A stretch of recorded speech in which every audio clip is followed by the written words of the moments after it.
présence des jeunes étudiants hongkongais à Paris et je leur donne la parole pour exprimer leur voix pour les Hongkongais à Hong Kong. Pour nous, on n'est pas juste lutter contre le projet anti-extradition, mais aussi pour la démocratie à Hong Kong. C'est quoi la démocratie? C'est un suffrage universel pour le chef exécutif et aussi pour le Parlement.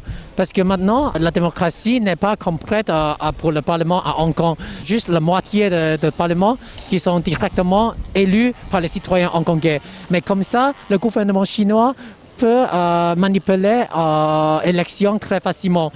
Pourquoi on est en train de lutter pour la démocratie ici à Hong Kong? Pour nous protéger, pour protéger aussi la liberté de l'expression, pour protéger aussi la liberté de l'association. En Xinjiang, il y a aussi beaucoup de Ouïghours qui sont déjà en train d'être opprimés, arrêtés par les Chinois. Et aussi surveillés par la nouvelle technologie. Et maintenant, il faudrait emprunter aussi la même technologie, mais on ne peut pas arrêter, sauf que la démocratie est possible. Parce que si on a un système démocratique, on peut refuser l'implantation de ce système de surveillance à Hong Kong. Mais sinon, on va risquer d'être le prochain Xinjiang. Donc c'est important pour vous de participer à la journée internationale de la démocratie, n'est-ce pas? Oui, exactement. Aussi, maintenant, il y a aussi beaucoup de violences policières à Hong Kong.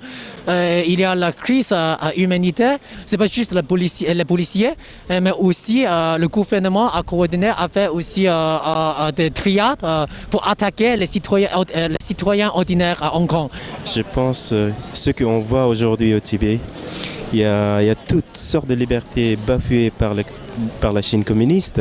Donc, en tant qu'un Tibétain en exil, vivant dans un pays démocratique et avec la liberté, je pense que c'est tout à fait naturel que je participe dans la commémoration de cette journée qui est si chère pour nous les Tibétains et pour toute la liberté qu'on se bat depuis plus de 60 ans au Tibet.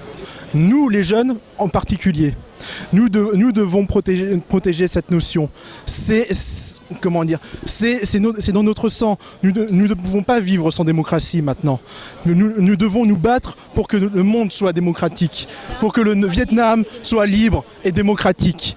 Alors en tant que Française, avec l'histoire de mon pays, qui est celle de la Révolution, le siècle des Lumières, la démocratie, la liberté, je pense que c'est le devoir de chaque Français de défendre ses droits, ses valeurs humaines, vitales, et de soutenir tous les pays qui n'ont pas la chance de vivre dans la démocratie, dans la liberté, et donc de soutenir le Vietnam, de soutenir Hong Kong, de soutenir le Tibet, de soutenir la Mongolie, tous ces pays qui vivent dans la dictature, et le droit minimal d'un homme, c'est de vivre libre. Le Laos s'appelle République démocratique populaire Lao, mais la démocratie n'existe pas. Au Laos, les dissidents sont enfermés, disparaissent. Les dissidents sont emprisonnés pendant des dizaines d'années et on n'en parle pas. Et c'est ça le drame du Laos. Si on est là aujourd'hui, c'est pour qu'on n'oublie pas le Laos, pour réclamer aussi le droit au Laos à la démocratie. Si je suis aujourd'hui sur le parvis avec la Fédération asiatique des pays asiatiques pour les droits de l'homme, c'est parce que je pense que les citoyens français ont beaucoup de chances de vivre en démocratie et que cette chance de vivre en démocratie, ils l'ont conquise et ils doivent continuer à se battre pour la conserver et la faire exister, la démocratie. Et cela étant, je voudrais rendre hommage à tous les peuples asiatiques qui se battent pour la démocratie, pour le pouvoir au peuple.